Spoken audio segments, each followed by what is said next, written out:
Hello everyone. तो यार guys, आज हम लोग बात करने वाले हैं, कुछ न्यूमेरिकल डिस्कस करने वाले हैं। ठीक है, हमारा जो इलेक्ट्रिसिटी चैप्टर चल रहा है क्लास 10th का, उसमें हम लोगों ने टोटल 7th लेक्चर कवर कर चुके हैं। और उन सेवन्थ लेक्चरों में हमने क्या देखा कि हमने हमारे करंट क्या होते हैं, पोटेंशियल डिफरेंस और ओम्स लॉ और रेजिस्टेंस, कॉन्सेप्ट ऑफ रेजिस्टेंस के बारे में अच्छे से सीखा। और हमारी एक सीरीज मैंने स्टार्ट की है जिसमें हम केवल न्यूमेरिकल डिस्कस कर रहे हैं। तो उसी के कंटिन्यूएशन में हमारा ये आज का न्यूमेरिकल पार्ट है। ठीक है, ये भी देखो गाइस, एनसीईआरटी का एग्जांपल है, 12.8 है। ये क्वेश्चन बहुत ही अच्छा था, इसलिए मैंने यार एनसीईआरटी का ये क्वेश्चन बहुत ही प्यारा सा क्वेश्चन था, इसमें आपको सीखने के लिए बहुत कुछ मिलेगा। ठीक है, इसलिए मैंने आपको ये क्वेश्चन एनसीईआरटी बुक से लिया था। आने वाले ऐसे यार न्यूमेरिकल सी वीडियो आते रहेंगे जिसमें आप एनसीईआरटी प्लस अच्छे क्वेश्चन और एनटीएससी के भी क्वेश्चन आपको देखने को मिलेंगे। ठीक है, देखो इस क्वेश्चन का मेरा मेन मोटिव ये नहीं है कि सिर्फ क्वेश्चन के आंसर को डिस्कस किया जाए, कि मेरा आंसर लाना नहीं है। इस क्वेश्चन में क्या क्या पॉसिबिलिटी हो सकती है, क्या क्या वो पूछ सकते हैं। ठीक है, और भी इस क्वेश्चन में जो पूछ रखे उसके अलावा क्या क्या पूछ सकते थे, ये भी सब मैं डिस्कस करने वाला हूँ। बात समझ में आ रही है क्या? तो देख लेते हैं आज का हमारा ये न्यूमेरिकल। हमारा देखो ये एनसीईआरटी का एग्जाम्पल दे रखा था। एनसीईआरटी का एग्जाम्पल कौन सा था? 12.8 है। क्वेश्चन में क्या कह रहे हैं कि in the circuit diagram given in the figure, यानी कि ये वाला फिगर दे रखा था। और आगे क्या पूछ रखे हैं? Suppose the resistor R1, R2 and R3 have the value of 5 ohm, 10 ohm, 30 ohm। कह रहे हैं ये एक सर्किट दे रखा है, यानी कि फिगर दे रखा है, इसमें मेरी रेजिस्टेंस R1, R2 और R3 की वैल्यू दे रखी है। कितनी दे रखी है? 5 ohm, 10 ohm और 30 ohm। आगे कह रहे हैं respectively which have been connected to a battery of 12 volt, और एक 12 वोल्ट की बैटरी से कनेक्ट है। कैलकुलेट करना है आपको the current through the each resistor, यानी कि हर एक रजिस्टर में आपको क्या कैलकुलेट करना है? करंट कैलकुलेट करना है। पहला पार्ट है ये। ठीक है, दूसरा वाला पार्ट है, कह रहे हैं कि the total current in the circuit, और आपको इस सर्किट का टोटल करंट कैलकुलेट करना है। ये वाला दूसरा पार्ट है।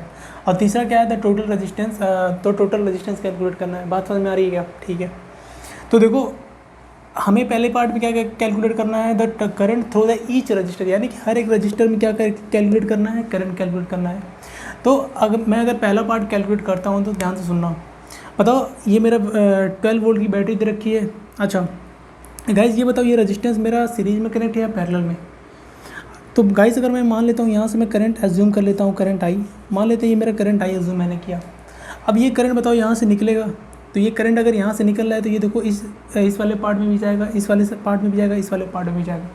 यानी कि अगर मेरा करंट आई करंट अगर यहाँ से निकलता है तो ये इस वाले रजिस्टर में भी जाएगा, इस वाले रजिस्टर में भी जाएगा, इस वाले रजिस्टर में भी जाएगा, क्योंकि कहीं तो ओपन सर्किट तो है नहीं। तो ये करंट तो इस तीनों वाले रजिस्टर से जाना तो पॉसिबल है। ठीक है, तो मान लेते हैं ये करंट मेरा आई यहाँ से निकला, और इस वाले 5 ओम रजिस्टर में मान लेते हैं करंट मेरा I1 गया, और 10 वाले रजिस्टर में मान लेते हैं मेरा करंट I2 गया, और इस वाले रजिस्टर में 30 ओम वाले रजिस्टर में मान लेते हैं मेरा करंट I3 गया। ठीक है, ये मैं I2 यहाँ लिख दे रहा हूँ।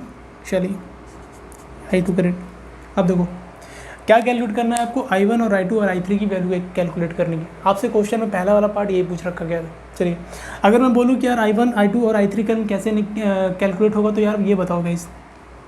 मैंने आपको यार जो मैंने न्यूमेरिकल वाला वीडियो आपको दिया था यार, उसमें मैंने आपको बताया था कि यार जो मेरा ये रजिस्टर में होता है, देखो ये रजिस्टर मेरे किस में कनेक्ट है? पैरेलल में कनेक्ट है। कैसे पैरेलल में कनेक्ट है? क्यों पैरेलल में कनेक्ट है? क्योंकि यहाँ पे देखो करंट का क्या हो रहा है? डिवीजन हो रहा है। करंट का डिवीजन हो रहा है, यानी कि हमारे सारे जो हमारे करंट हैं, यानी कि जो हमारे देखो करंट का डिवीजन हो रहा है, यानी कि हमारे सारे जो रेजिस्टेंस वो किस में कनेक्ट है गाइस? पैरेलल में कनेक्ट है। किस में कनेक्ट है? पैरेलल में। अगर करंट का डिवीजन नहीं होता, यानी कि तीनों रेजिस्टेंस में मेरे करंट सेम बने होते, तो उस वक्त करंट हमारे जो रजिस्टर होते हैं किस में कनेक्ट होते हैं? सीरीज में कनेक्ट होते हैं। बट यहाँ पे देखो करंट का क्या हुआ है? डिवीजन हुआ है। तो यहाँ से आप क्लियरली देख पा रहे होगे यार कि इस टर्मिनल से और इस टर्मिनल से, यानी कि अगर मैं इस दो टर्मिनल से देखूँ तो मेरे रेजिस्टेंस किस में दिख रहे हैं? पैरेलल में दिख रहे हैं। ये बताओ ये पैरेलल सर्किट है और ये मेरा क्या है? 12 वोल्ट है। अगर मेरे को I1 कैलकुलेट करना है तो मैं क्या कर सकता हूँ? देखो मेरे इस ब्रांच का मेरे को देखो I1 कैलकुलेट करना है। बताओ मेरे इस वाले 5 ओम के रजिस्टर, 5 जो मेरा 5 ओम का रजिस्टर है, इस 5 ओम का रजिस्टर की वैल्यू मुझे पता है। ठीक है, इसमें मेरा करंट I1 पूछ रखा है। अगर मेरे को इसका वोल्टेज पता चल जाए तो मैं करंट I1 निकालूंगा according to Ohm's law. From the Ohm's law से मैं, अगर मेरे को यहाँ इस रजिस्टर का वोल्टेज पता चल जाए तो मैं I1 की वैल्यू वोल्टेज बाई रजिस्टर की ओम्स लॉ के अकॉर्डिंग के फॉर्मूले से मैं कैलकुलेट कर सकता हूँ। बताओ यहाँ पे मेरा वोल्टेज कितना दे रखा है? 12 वोल्ट। और ये सर्किट कौन सा है? पैरेलल। मैंने आपको न्यूमेरिकल वाले वीडियो में बता रखा था यार कि हमारे सीरीज़ में हमारा करंट सेम होता है और वोल्टेज का डिवीजन होता है, और पैरेलल सर्किट में हमारे क्या होते हैं? वोल्टेज सेम होते हैं और करंट का डिवीजन हो रहा है। बताओ ये कौन सा सर्किट है? Parallel circuit. पैरेलल सर्किट देखो करंट का डिवीजन हो रहा है। बताओ यहाँ करंट आई थी, इसमें करंट I1 जा रही है, इसमें करंट I2 जा रही है, इसमें करंट I3 जा रही है। बताओ ये हमारा कौन सा सर्किट है? पैरेलल सर्किट है, यानी कि वोल्टेज क्या होने वाला है? सेम वोल्ट कैसे होने वाला है गाइस, ध्यान से सुनना। ये देखो, ये मेरा जो टर्मिनल है, यानी कि ये वाला नोड जो है, बताओ ये कितना होगा 12 वोल्ट, और ये वाला कितना होगा 0 वोल्ट। ये 12 वोल्ट क्यों होगा, क्योंकि देखो ये 12 वोल्ट और ये मान लेते हैं हम ये टर्मिनल और ये टर्मिनल अगर को मैं पोटेंशियल में, देखो मेरे इस वाले पोटेंशियल पे मेरा वोल्टेज कितना है 12 वोल्ट है, इस वाले पोटेंशियल पे वोल्टेज कितना है 0 वोल्ट है। अगर मैं इस वाले पोटेंशियल और इस वाले पोटेंशियल का पोटेंशियल डिफरेंस निकालूँ तो बताओ, पोटेंशियल डिफरेंस मैंने आपको निकालना सिखाया है, बताओ इस वाले टर्मिनल और इस वाले टर्मिनल के बीच का पोटेंशियल डिफरेंस अगर मैं निकालूँ तो कितना हो जाएगा 12 माइनस 0, आई थिंक कितना हो जाएगा 12 वोल्ट। यानी कि ये गाइस 12 वोल्ट क्या दे रखा है, पोटेंशियल डिफरेंस दे रखा है। इन दोनों पॉइंट और इन दोनों पॉइंट के बीच का क्या दे रखा है, पोटेंशियल डिफरेंस दे रखा है। देखना गाइस, अगर ये 12 वोल्ट है तो देखो क्या, अगर ये मेरा 12 वोल्ट है तो देखना यहाँ से, अगर ये 12 वोल्ट है तो देखो ये इसके शॉर्ट पॉइंट, जो ये इसके शॉर्ट पाथ है, शॉर्ट पाथ का मतलब ये देखो इसके बीच में कोई रजिस्टर नहीं कनेक्ट है, यानी कि ये देखो ये शॉर्ट पाथ है। अगर ये 12 वोल्ट है तो शॉर्ट पाथ है, यानी कि यहाँ भी 12 वोल्ट होगा। अगर ये 0 वोल्ट है तो ये देखो शॉर्ट पाथ है, यानी कि इसका पोटेंशियल और इसका पोटेंशियल सेम होगा। क्यों सेम होगा, क्योंकि यार इनके बीच में क्या है, शॉर्ट पाथ है। यानी कि ये देखो ये 12 वोल्ट और ये यहाँ भी 12 वोल्ट होगा, क्योंकि इनके बीच में क्या है, शॉर्ट पाथ है, यानी कि इनके बीच में कोई भी रजिस्टर या कोई भी एलिमेंट नहीं लगा हुआ है। यानी कि हमारी इसका पोटेंशियल और इसका पोटेंशियल सेम होगा। क्यों सेम होगा, क्योंकि इनके बीच में कोई एलिमेंट नहीं कनेक्ट है, क्योंकि ये शॉर्टेड है एक दूसरे से, ठीक है। इसी तरह ये 0 वोल्ट और ये 0 वोल्ट होगा। तो 12 माइनस 0 कितना हो गया, 12 वोल्ट। यानी कि इस वाले रजिस्टर, इस वाले रजिस्टर, इस वाले रजिस्टर का भी वोल्टेज कितना होगा, 12 वोल्ट होगा। क्यों ऐसा होगा, मैंने इसके पहले भी आपको बता रखा था यार कि हमारे पैरेलल सर्किट में हमारे वोल्टेज क्या होते हैं, सेम होते हैं। बात समझ में आ रही क्या। अगर मेरे पैरेलल सर्किट में मेरे वोल्टेज सेम होते हैं सर, तो यहाँ से बताओ मेरा 30 ओम, 10 ओम और 5 ओम के क्रॉस वोल्टेज कितना आ जाएगा। तो गाइस अगर बताओ ये 12 वोल्ट यहाँ पे है तो 12 वोल्ट यहाँ पे भी होगा, 12 वोल्ट यहाँ पे भी होगा, 12 वोल्ट यहाँ पे होगा। अनटिल एंड अनलेस के अगर बीच में कोई रेजिस्टेंस ना होता, अगर गाइस इसके बीच में यहाँ पे कोई मैंने रेजिस्टेंस डाल दिया होता या यहाँ पे कोई रेजिस्टेंस होता तो यार ये 12 वोल्ट डायरेक्ट अपीयर नहीं होता, क्योंकि यार इनके बीच में क्या हो रहा है, वोल्टेज को ड्रॉप हो रहा है। यानी कि इस वाले रजिस्टर या इस वाले रजिस्टर के बीच में क्या होगा, वोल्टेज को ड्रॉप होगा। तब वो हमारा सर्किट पैरेलल कनेक्शन और सीरीज कॉम्बिनेशन दोनों मिक्सअप हो जाएंगे। लेकिन अभी ये टोटल सर्किट मेरा किसमें है, पैरेलल कनेक्शन में है, ठीक है। तो 12 वोल्ट यहाँ भी होगा, यहाँ भी होगा, यहाँ भी होगा। अगर मैं इसका वोल्टेज लिखूँ, बताओ ये 5 ओम के क्रॉस वोल्टेज कितना है, 12 वोल्ट। ये प्लस और माइनस कितना होगा, 12 वोल्ट। गाइस ये देखो, ये प्लस ये माइनस ये भी कितना होगा, 12 वोल्ट होगा, और ये प्लस ये माइनस ये भी कितना होगा, 12 वोल्ट होगा। तो अगर मैं I1 निकालता हूँ तो अकॉर्डिंग टू ओम्स लॉ या फ्रॉम ओम्स लॉ I1 क्या हो जाएगा मेरा, सर I1 होता है मेरा सर V/R, ठीक है। अगर मैं इसे R1 बोलूँ तो ये हो गया मेरा V/R1। तो यहाँ से गाइस R1 मेरा I1 कितना आ जाएगा, बताओ V कितना दे रखा है, V दे रखा है मेरा 12 वोल्ट, ठीक है। R1 कितना है, R1 है मेरा 5। गाइस यहाँ से मेरा I1 कितना आ जाएगा, देखो ये 5 2 हो गया, ठीक है, और 2 और एक 0 2.4 एम्पेयर। तो I1 मेरा कितना आ गया, 2.4 एम्पेयर आ गया। अगर इसी तरह मैं I2 निकालना चाहूँ तो बताओ I2 क्या आ जाएगा। I2 गाइस क्या होता है बताओ, V वोल्टेज तो सेम है और रेजिस्टेंस मेरा कौन सा आएगा, R2 वाला। बताओ यहाँ से अगर मैं V निकालना चाहूँ तो मेरा I2 कितना आ जाएगा। बताओ V12 दे रखा है, I2 कितना दे रखा है सर, I2 दे रखा है 10 ओम। बताओ यहाँ से मेरा I2 जो करंट कितना आ गया सर, I2 यहाँ से करंट आ गया 1.2 एम्पेयर, ये ठीक है। अगर मैं I3 निकालना चाहता हूँ गाइस, इसी तरह देखो जैसे मैंने ऊपर वाला कैलकुलेट किया उसी तरह मैं I3 कैलकुलेट कर रहा हूँ। बताओ I3 निकालूंगा तो बताओ क्या होता है, अकॉर्डिंग टू ओम्स लॉ क्या होता है, V/R3।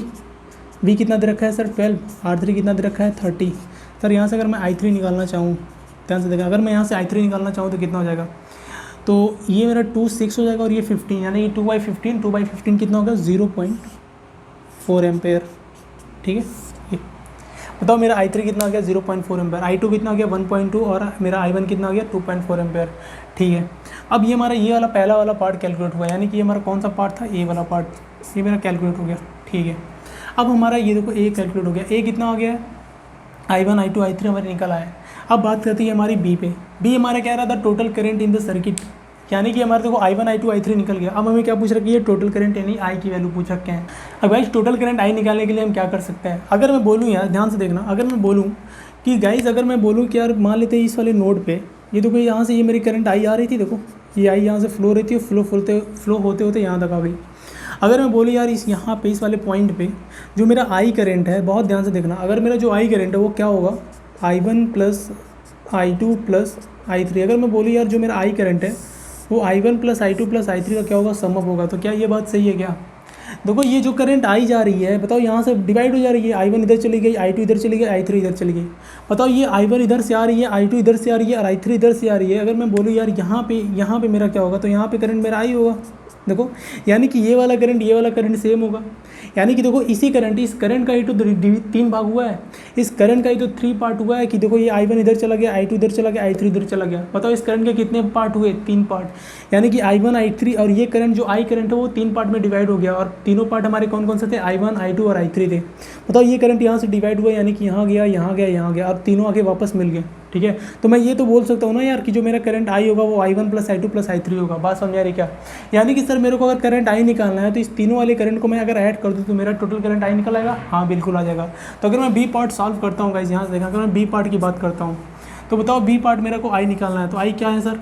सर I अगर मैं तीनों करंट को ऐड कर दूँ, यानी कि I1 प्लस I2 और प्लस I3, ये अगर मैं तीनों करंट को ऐड कर देता हूँ तो मेरा टोटल करंट I आ जाएगा। तो सर I कितना हो गया? सर I1 दे रखा है कितना? 2.4 एम्पेयर, 2.4 प्लस सर I2 कितना दे रखा है? 1.2, ये मेरा 1.2, और सर मेरा I3 कितना दे रखा है? I3 दे रखा है मेरा 0.4, ये मेरा 0.4 एम्पेयर। सर यहाँ से मैं अगर टोटल करंट I निकालूँ तो कितना हो जाएगा? सर देखो ये 4 और 2 कितना हो गया? 6 और 4 कितना हो गया? 10, यानी कि ये 0 आ गया। और ये 4 और 1 की 2 और ये 1 कितना हो गया? 3 और एक 4, मेरा कितना आ गया? 4 एम्पेयर आ गया। ठीक है, तो बताओ I कितना आ गया? 4 एम्पेयर। यानी कि टोटल करंट हमें I भी पता चल गया, I1 I2 और I3 भी पता चल गया। बात समझ में आ रही क्या? अब बात आती है हमारा टोटल रजिस्टेंस की। बताओ गाइज ये हमारा जो अब वो टोटल रजिस्टेंस निकालने के लिए आपको पहले क्या देखना पड़ेगा? पहले ये देखना पड़ेगा कि सर्किट में हमारे जो रजिस्टेंस कनेक्ट है वो सीरीज में कनेक्ट है या पैरेलल में कनेक्ट है। अगर मेरे रजिस्टेंस सीरीज में कनेक्ट है तो रजिस्टेंस के जो अगर सीरीज में कनेक्ट होते हैं तो उनका सिंपली वो क्या हो जाते हैं? ऐड हो जाते हैं, यानी कि R1 plus R2 plus R3 plus R4 and so on, इस तरह से R इक्विवेलेंट मेरा इस तरह निकलता है। अगर मेरे गाइस रेजिस्टेंस पैरेलल में कनेक्ट होते हैं तो पैरेलल में हमारा जो फॉर्मूला होता है क्या होता है? 1/R इक्विवेलेंट इक्वल्स टू क्या होता है? 1/R1 plus 1/R2 plus 1/R3 plus 1/R4 ऐसे सो ऑन। ठीक है, यानी कि बताओ इस समय हमारे जो रेजिस्टेंस वो कैसे कनेक्ट है? वो पैरेलल में कनेक्ट है। पैरेलल में कनेक्ट है तो अगर मैं यहाँ से ये सिर्फ रजिस्टेंस वाला डायग्राम मैं यहाँ बनाता हूँ गाइस, ध्यान से सुनना। सिर्फ मैं अगर रजिस्टेंस वाला डायग्राम यहाँ बनाता हूँ, यानी बताओ मेरा ये कितना था? 5 ओम था। देखना गाइस, मैं अगर मैं ये देखो, ये मेरा कितना था? 5 ओम था। ये मेरा 5 ओम, उसके बाद मेरा कितना था? उसके बाद मेरा था 10 ओम। ठीक है, ये मेरा 5 ओम हो गया, ये मेरा 10 ओम हो गया, और उसके बाद ये वाला जो सर्किट लास्ट वाला सर्किट था मेरा कितना था? 30 ओम था। अगर केवल मैं यहाँ पे इस कॉम्बिनेशन, यानी कि इस सर्किट में केवल रजिस्टेंस का कॉम्बिनेशन कैलकुलेट करना चाहूँ तो मेरा ये कुछ इस तरह से दिखेगा।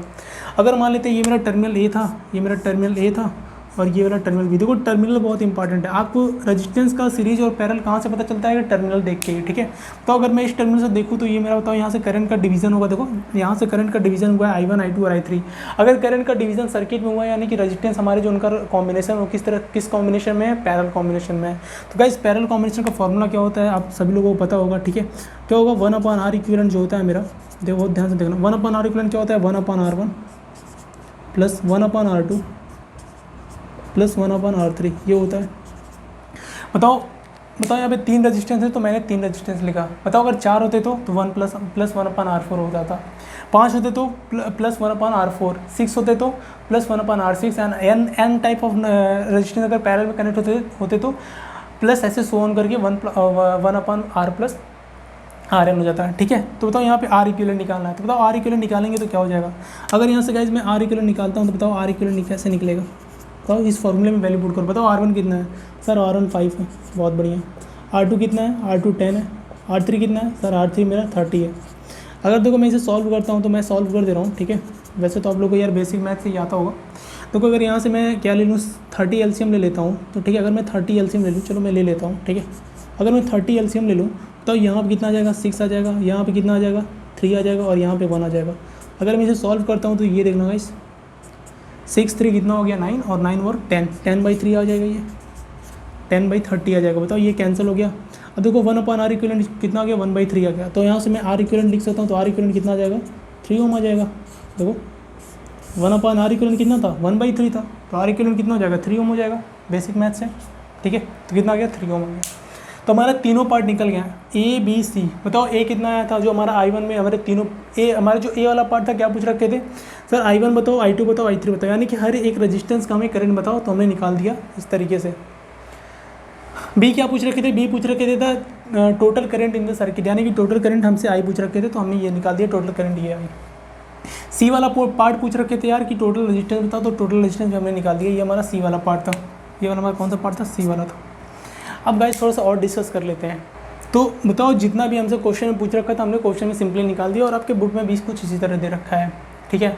लेकिन अगर मैं बात करूँ यार कि बताओ हमें क्या निकालना है, बताओ हमें the current through the each resistor, तो हमें ये तो निकाल लिया ये। लेकिन हमें बताओ अगर टोटल करंट निकालना है, तो अगर मैं बोलूँ यार टोटल करंट हम कैसे निकाल सकते हैं अकॉर्डिंग टू ओम्स लॉ। अगर मैं बोलूँ भाई बहुत ध्यान से देखना, अगर मैं बोलूँ यार कि हम टोटल करंट निकालने का और क्या तरीका हो सकता है, तो अकॉर्डिंग टू ओम्स लॉ बताओ टोटल करंट क्या होता है सर। अगर टोटल करंट निकालना है सर, तो भाई according to Ohm's law sir क्या हो जाएगा मेरा, total voltage divide by total resistance. और टोटल रेजिस्टेंस का मतलब क्या होता है सर, आर इक्विवेलेंट, यानी कि टोटल रेजिस्टेंस का पता चलेगा जब हम उसका आर इक्विवेलेंट निकालेंगे। आर इक्विवेलेंट का मतलब ये टोटल सर्किट रेजिस्टेंस, ठीक है। यानी कि सर्किट में हमारे रेजिस्टेंस पैरेलल में कनेक्ट हो या सीरीज में कनेक्ट हो, जब तक उसका हम आर इक्विवेलेंट नहीं निकालेंगे तब तक हमें उसका टोटल रेजिस्टेंस कैसे पता चलेगा। तो यानी कि सर हमें ये पता चल गया कि हमें आई निकालने के लिए वी बाई आर इक्विवेलेंट करना पड़ेगा, ये पता चल गया सर। यानी कि टोटल वोल्टेज तो सर्किट में दे रखा है सर, कितना दे रखा है 12 वोल्ट। अगर मेरे को सर टोटल रेजिस्टेंस पता चल जाए तो मैं टोटल करंट वहाँ से भी निकाल सकता हूँ, ये मेरे को ऐड करना जरूरत नहीं पड़ेगी, ये मेरे को ये सारे करंट को ऐड करना नहीं पड़ेगा। बात समझ में आ रही है। तो बताओ टोटल करंट तो हमें पूछ रखा था, बताओ क्या पूछ रखे थे, टोटल करंट पूछ रखे थे। तो टोटल वोल्टेज हमें सर्किट में दे रखा था, कितना दे रखा था 12 वोल्ट। बताओ अगर मैं टोटल रेजिस्टेंस निकाल लूँ सर्किट में, तो वहाँ से मैं डायरेक्ट फॉर्मूला में पुट करूँगा तो मेरा टोटल करंट आ जाएगा। अगर मैं बताओ टोटल आर इक्विवेलेंट कितना आया था, टोटल आर इक्विवेलेंट आया था 3 ओम। गाइस इसका जो एक और फॉर्मूला होता है कि अगर दो रेजिस्टेंस पैरेलल में होते हैं तो उसका फॉर्मूला क्या होता है, R1 R2 divide by R1 plus R2। अगर यहाँ से मैं सॉल्व करता हूँ गाइस, ध्यान से देखना, पहले मैं वो कर दे रहा हूँ। बताओ मेरा आर इक्विवेलेंट कितना आया था, 3 ओम आया था। तो यहाँ से बताओ टोटल करंट जो आ जाएगा मेरा, यानी कि टोटल करंट आई जो आ जाएगा। बताओ वी कितना दे रखा था 12, आर इक्विवेलेंट कितना आया था मेरा, ये देखो आर इक्विवेलेंट कितना आया था। आर इक्विवेलेंट का मतलब सर्किट का टोटल रेजिस्टेंस। क्यों आर इक्विवेलेंट है, क्योंकि हमें टोटल करंट निकालना है, ठीक है। तो आर इक्विवेलेंट कितना आया था 3 ओम। तो बताओ आर इक्विवेलेंट कितना आ गया, 3 ओम आ गया। यहाँ से अगर मैं देखूँ तो आई मेरा कितना आ रहा है सर, आई मेरा 4 एम्पेयर आ रहा है सर। आई मेरा कितना आ रहा है सर, जो मेरा आई आ रहा है वो कितना आ रहा है, 4 एम्पेयर आ रहा है। ध्यान से देखना है। बताओ ये वाला ये आई 4 एम्पेयर और ये तो दोनों सेम आ रहे हैं कि नहीं, सेम तो आने ही थे, क्योंकि देखो आप चाहे ये मेथड लगाओ चाहे वो मेथड लगाओ आंसर सेम आएंगे गाइज, ठीक है। अब ये देखो गाइज, अगर मेरे को यहाँ से अगर R1 R2 यानी कि अगर मेरे को ये आर इक्विवेलेंट वाला ये फॉर्मूला नहीं लगाना होता तो मैं इसे और क्या मेथड हो सकता था इसको सॉल्व करने का। तो गाइज आप लोगों को पता होगा यार, जब ये हमारे रेजिस्टेंस पैरेलल में कनेक्ट होते हैं, यानी कि दो रेजिस्टेंस पैरेलल में कनेक्ट होते हैं, तो उनका फॉर्मूला क्या होता है, R1 R2 divide by R1 plus R2। अगर मान लेते हैं मेरा दो रेजिस्टेंस पैरेलल में कनेक्ट है, मैं यहाँ सॉल्व कर रहा हूँ, तो दो रेजिस्टेंस जब पैरेलल में कनेक्ट होते हैं तो उनका आर इक्विवेलेंट कितना होता है गाइज। तो जिसका आर इक्विवेलेंट क्या होता है, अगर दो रेजिस्टेंस पैरेलल में तो R1 multiply by R2 divide by क्या होता है R1 प्लस R2। ये होता है कब होता है, जब दो रेजिस्टेंस पैरेलल में होते हैं। लेकिन सर यहाँ तो तीन रेजिस्टेंस पैरेलल में है, तो क्या कैसे सॉल्व करेंगे, ध्यान से सुनना। कोई भी आप पहले देखो दो रेजिस्टेंस का फॉर्मूला है वो, पहले कोई भी दो रेजिस्टेंस आप ले लो, या चाहे आप 5 और 10 का कॉम्बिनेशन ले लो, फिर बाद में 30 ऐड कर लेना, या फिर आप 30 और 10 का ले लो, या फिर बाद में 5 ले लेना, आप कुछ भी ले लो।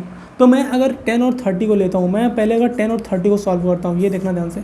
तो अगर मैं 10 और 30 को सॉल्व करता हूँ तो इसको मैं R1 मान लेता हूँ, इसको R2। तो बताओ मेरा आर इक्विवेलेंट कितना हो जाएगा। अगर मैं यार 10 और 30 को सॉल्व करता हूँ तो बताओ 10 हो गया मल्टीप्लाई बाई 30 हो गया डिवाइड बाई 10 प्लस 30 कितना हो गया 40। तो वो R1 प्लस R2 है। यहाँ से अगर मैं आर इक्विवेलेंट निकालता हूँ, ध्यान से सुनना, तो ये कैंसिल हो जाएगा। बताओ कितना आ गया, ये कैंसिल हो गया। बताओ 30/4 30/4 का मतलब क्या हो गया 15/2। देखो ध्यान से, 30/4 का मतलब क्या हो गया 15/2, यानी कि आर इक्विवेलेंट कितना आ गया अभी, इन दोनों कॉम्बिनेशन का कितना आ गया 15/2। लेकिन अभी 5 ओम भी बचा हुआ है। तो मेरा ओवरऑल पैरेलल कॉम्बिनेशन क्या बन गया गाइस, ध्यान से सुनना।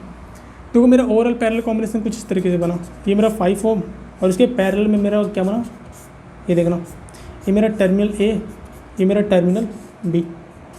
ये मेरा कितना दे रखा था 15 देखो ये मेरा 15/2 और ये 5 पहले से था, ये 5। अब यार आप इनका कैलकुलेट कर लो। बताओ इनका कैसे कैलकुलेट होगा। अगर मैं इसका कैलकुलेट करता हूँ गाइस, ध्यान से सुनना, अगर मैं इसका यहाँ पे कैलकुलेट कर रहा हूँ, ठीक है, अगर मैं गाइस इसका ओवरऑल कॉम्बिनेशन कैलकुलेट करता हूँ, बताओ इसका आर इक्विवेलेंट कितना आ जाएगा। इसका आर इक्विवेलेंट क्या हो जाएगा गाइस, बताओ 15/2 मल्टीप्लाई बाई क्या दे रखा था 5। वही R1 R2 divide by R1 plus R2 वाला फॉर्मूला लगा रहा हूँ। यहाँ 15/2 प्लस 5। अगर मैं इसे सॉल्व करूँ तो क्या आ जाएगा बताना ध्यान से।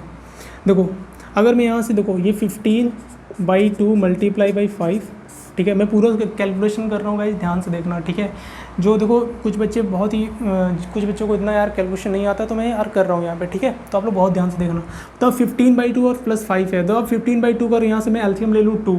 तो अगर मैं यहाँ 2 एलसीएम ले लेता हूँ, ध्यान से देखना, अगर मैं 2 एलसीएम ले लेता हूँ तो यहाँ तो 15 बचा, यहाँ कितना बचा, देखो यहाँ पे 1 है यार, 1 से मैं 2 से मल्टीप्लाई करूँगा तो कितना हो जाएगा, 2 5 जा 10 हो जाएगा, तो यहाँ कितना जाएगा 10।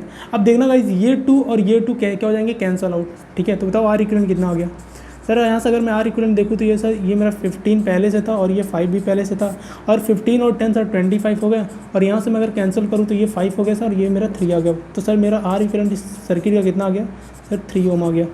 देखो ध्यान से बताओ, ये वाला देखो, बताओ ये आर इक्विवेलेंट, ये आर इक्विवेलेंट और ये आर इक्विवेलेंट, तीन दोनों सेम आए हैं कि नहीं, ठीक है। तो वो आपकी इच्छा है कि आप कैसे करते हो। देखो कभी कभी इस मेथड से कभी कभी लेंदी हो जाता है, ठीक है। मान लो यार 4-5 ऐसे आपको दे रखे हो तो यार कैलकुलेशन ईजी नहीं होती है, बट वहाँ से भी देखो, यहाँ से भी कैलकुलेशन उतनी ईजी नहीं थी, बट ठीक थी, ठीक है। उतना भी टफ कैलकुलेशन तो नहीं था आई थिंक, ठीक है। तो क्या होता है देखो गाइस, कभी कभी ना आपको देखो क्या होता है, कभी कभी आपको यहाँ से आपको यार कुछ, अगर आपको देखो, आपको नंबर पे डिपेंड करेगा कि आपको सॉल्व कहाँ से करना है। देखो ज़्यादा तो प्रेफरेबल मेथड यही होता है कि यार अगर दो मेथड को सॉल्व करो और निकाल लो, यानी कि दो अगर पैरेलल में, फिर अगर 2 3 4 दे रखे हैं तो पहले 2 करके सॉल्व कर लो, ठीक है। देखो कभी कभी आपको ज़्यादा से ज़्यादा 2 या 3 ही दे सकता है, उससे ज़्यादा तो पैरेलल कॉम्बिनेशन में बहुत ही कमी देखने को मिलता है। बात समझ में आ रही क्या। तो यार मैं क्या कह रहा था, मैं ये कह रहा था कि यार सर्किट में अगर आप अच्छे हो, ठीक है, अगर आप सर्किट के बारे में पता है, आपको यार कॉन्सेप्ट अच्छे से पता है, तो आप सर्किट में एंट्री मारो, आप कुछ भी कर सकते हो। देखो मैंने आई टोटल करंट इस तरीके से भी निकाला, ये देखो total current divide by total resistance, और मैंने आई उस तरीके से भी निकाला जिससे बुक में दे रखा था। मैंने टोटल रेजिस्टेंस भी निकाला यार, दोनों मेथड से, यानी कि आप देखो ये 2 करके फिर लास्ट वाला लिया, और फिर ये देखो डायरेक्ट ये वाला फॉर्मूला भी लगाया। तो कैलकुलेशन भी मैंने आपके सामने किया है, ठीक है। बहुत ही ध्यान से देखो, यहाँ से कोई कैलकुलेशन आपका देखो, आपको मेथड पता है तो कैलकुलेशन में क्या ही रखा है यार। कैलकुलेशन 10 सेकंड के कैलकुलेशन होते हैं, ठीक है। 10 मान लो यार कोई बच्चा बहुत वीक है तो यार 10 से 15 हो जाएगा, 15 से 20 सेकंड हो जाएगा, उससे ज़्यादा कैलकुलेशन नहीं की नीड नहीं पड़ेगी। तो यहाँ पे कितना ही टाइम लगा। तो आप सर्किट में यार अगर आप अच्छे होते हैं और सर्किट में आप एंट्री मारो, आप कुछ भी कर सकते हो। देखो आप 12 वोल्ट डायरेक्ट हमें यहाँ दिखा, यहाँ दिखा, यहाँ दिखा, पता है। अगर यार आपको यहाँ से अगर मान लो ये क्वेश्चन अगर मेरे को NTSC एग्जाम में पूछ लिया होता, यानी तो वहाँ पे तो टाइम का लिमिटेशन है। अगर मान लो एग्जाम में NTSC एग्जाम में पूछ लिया होता और यहाँ से आपको यही सब पूछ लिया होता, तो वहाँ से डायरेक्ट क्या दिखता। ध्यान से देखो, तो अगर आपको सर्किट के बारे में बहुत ही अच्छा नॉलेज है तो आप क्या कर सकते थे। देखो यहाँ से अगर 12 वोल्ट है, आपको पहले तो ये दिखता है यार सीरीज पैरेलल में था। बताओ जैसे ये मेरा पैरेलल कनेक्शन था, यानी कि 12 वोल्ट यहाँ अपीयर हुआ, यहाँ अपीयर, यहाँ अपीयर हुआ, तुरंत I1 I2 I3 निकाल लिए, 10 सेकंड का खेल। बताओ जैसे ही I1 I2 I3 निकाले और टोटल करंट हमारा तीनों को ऐड कर दिए, टोटल करंट I निकाल लिए, और टोटल करंट I निकालने के बाद आप टोटल रेजिस्टेंस निकाल दिए। यानी कि टोटल अगर आप मान के चलो यार, तो आप 50 से 60 सेकंड का ये क्वेश्चन था, ठीक है।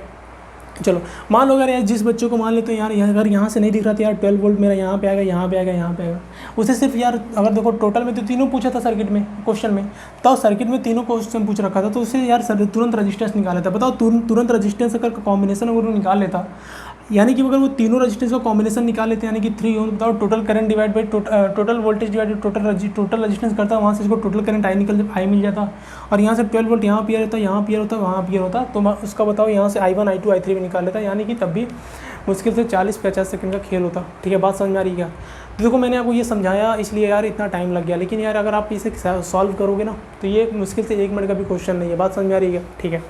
तो ठीक है गाइस, आई होप आपको इसमें से सारे कॉन्सेप्ट आपको लोगों को क्लियर हुए होंगे, ठीक है। मैंने आपको जितना बताया, ठीक है, मैंने इसमें सर्किट में देखो क्या क्या पॉसिबिलिटी हो सकती थी, ठीक है, क्या क्या वो पूछ सकते थे, मैंने आपको सब बताया, ठीक है। अब यहाँ पे यार बचता है कि यार पावर वाला कॉन्सेप्ट, यहाँ पे वो पावर भी पूछ सकते थे, लेकिन अभी मैंने आपको पावर का कॉन्सेप्ट पढ़ाया नहीं है, मैंने पावर का चैप्टर मैंने अभी आप लोगों को पावर का टॉपिक पढ़ाया नहीं है। तो यार जब मैं आपको पावर का टॉपिक पढ़ाऊँगा यार, और जब मैं हीट डिसिपेशन या पावर डिलीवरिंग या पावर एब्जॉर्बिंग का कॉन्सेप्ट बताऊँगा, तो वहाँ से आप लोग को ये कॉन्सेप्ट भी क्लियर होगा। ये न्यूमेरिकल वाला ये जो सीरीज मैंने स्टार्ट किया गाइस, ये ऐसे चलता रहेगा, ठीक है, और कॉन्सेप्ट वाले भी हमारे जो लेक्चर आते रहेंगे इसी तरह, ठीक है। तो आई होप गाइस आप लोग ये सारे कॉन्सेप्ट अच्छे से क्लियर हुए होंगे, ठीक है। और आप लोग को गाइस ये वीडियो भी पसंद आ रहा होगा। अगर गाइस आप लोग को यार ये वीडियो पसंद आ रहा है यार, तो चैनल को लाइक शेयर सब्सक्राइब जरूर करना यार, ताकि ऐसे मैं अच्छे कंटेंट आपके लिए लेकर आता रहूँ, ठीक है। तो ठीक है गाइस, मिलते हैं नेक्स्ट वीडियो में, तब तक के लिए गुड बाय।